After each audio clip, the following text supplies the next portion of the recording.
तो आओ यार शुरू करते हैं बिना किसी डेडिकेशन के। पर आप पे आरोप लगे हैं कि आपका जो मॉडल है चुनाव जीतने का वो ये है कि फ्री बिजली, फ्री पानी। You are somebody who understands numbers. आप इंडियन रेवेन्यू सर्विस में रहे हैं, नंबर्स आपको पता है, टैक्स कलेक्शन कैसे होती है, टैक्स की रिक्वायरमेंट किन चीज़ों के लिए होती है। क्या ये फ्री के जो पॉपुलिस्ट बांटने की इलेक्शंस के दौरान जो ये एक आदत सी पॉलिटिकल पार्टीज में बन गई है, क्या ये लॉन्ग टर्म सस्टेनेबल है? क्या ये गुड पॉलिटिक्स है? रुको जरा, सब्र करो।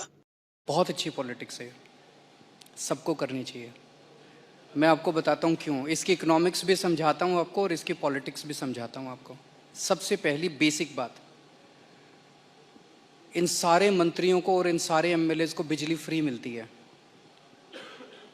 इनको जब बिजली फ्री मिलती है तो उसको फ्री भी नहीं बोलते, और जब जनता को, इनको 4-4 हज़ार यूनिट बिजली फ्री मिलती है महीने की, और मैं जनता को 200 यूनिट फ्री बिजली देता हूं तो इनको सबको तकलीफ होती है। क्यों? अगर इन मंत्रियों को जो फैसिलिटी मिलती है मैं अपनी जनता को देना चाहता हूं तो इनको क्यों तकलीफ होती है?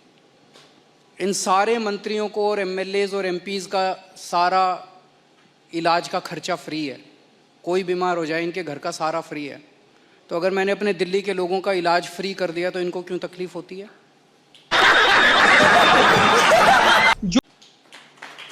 जो चीजें इन मंत्रियों को और इन संतरियों को मिलती है मैं अपने लोगों को देना चाहता हूँ। नंबर 1, फ्री पेट्रोल भी दिलवा दीजिए। हाँ, फ्री पेट्रोल भी दिलवा दीजिए। सबको चाहिए, एमएलएज को भी मिलती है। दूसरी चीज, अगर मैं, एक समय था जब मैंने सुना था कि राजनीति के अंदर एक समय था जब फ्री बांटते थे, और फ्री बांटने का पैसा कहाँ से आता था? सरकार लोन लेती थी और लोन लेके उस पैसे से फ्री बांटते थे। That is not good economics. अगर मैं, आपके पास जो पैसा है उस पैसे से, उसमें आपके टैक्स नहीं बढ़ा रहा, टैक्स उतना ही है, मैं घाटे में नहीं। आज दिल्ली सरकार पूरे देश में अकेली सरकार है जो फायदे में चल रही है, घाटे में नहीं चल रही। सीएजी की रिपोर्ट है 2019 की, उस रिपोर्ट में लिखा है हमारी सरकार बनने के पहले दिल्ली सरकार घाटे में चलती थी। हमारी सरकार बनने से तब से लेके आज तक दिल्ली सरकार अकेली सरकार है पूरे देश के अंदर जो फायदे में चल रही है।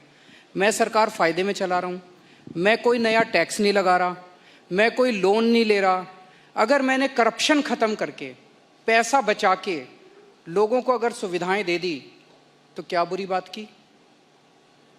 तो दिस इज गुड इकोनॉमिक्स। और तीसरी चीज, पर ये मिरेकल होता कैसे? मैं एक छोटा सा एग्जांपल देता हूं। जैसे ये फ्री दवाइयों वाला कैसे सिलसिला चालू हुआ, ये बड़ा इंटरेस्टिंग है। हमने एक फ्लाईओवर बनवाया, उस फ्लाईओवर की 325 करोड़ रुपए की एस्टिमेटेड कॉस्ट थी, वो शायद 200-250 करोड़ रुपए में बन गया, तो 125 करोड़ रुपए उसमें बच गए।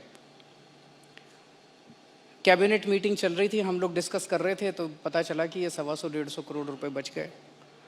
सो मैंने उनसे पूछा, हेल्थ मिनिस्टर से, मैंने कहा मान लो हम दिल्ली के लोगों की सारी दवाइयाँ फ्री करना चाहें, हम ये डिस्कस कर रहे थे इस पैसे को कहाँ इस्तेमाल करें। तो मैंने कहा अगर हम सबका इलाज फ्री करना चाहें तो कितना खर्चा आएगा? So after 2-3 days they got back to me, they said 300-350 crore. So मैंने कहा ठीक है, इतना तो हम फ्लाईओवर बनाने में ही बचा लेंगे, इतना का पैसा। तो अगर मैंने फ्लाईओवर बचा के लोगों का इलाज फ्री कर दिया तो क्या बुराई है? मैंने सुना था कि एक मुख्यमंत्री हैं शायद गुजरात के, उन्होंने अपने लिए एक जहाज खरीदा 190 करोड़ रुपए का। मैंने लिए अपने जहाज नहीं खरीदा, मैंने दिल्ली की सारी अपनी माँ बहनों का डीटीसी बसों में किराया मुफ्त कर दिया, 150 करोड़ का खर्चा आया।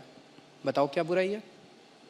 नए हो तो सब्सक्राइब करो, वो जो लाल वाला बटन है उसके साथ स्कैम करो या फिर महफिल जमाओ, मुझे नहीं पता, बस क्लिक हो जाना चाहिए।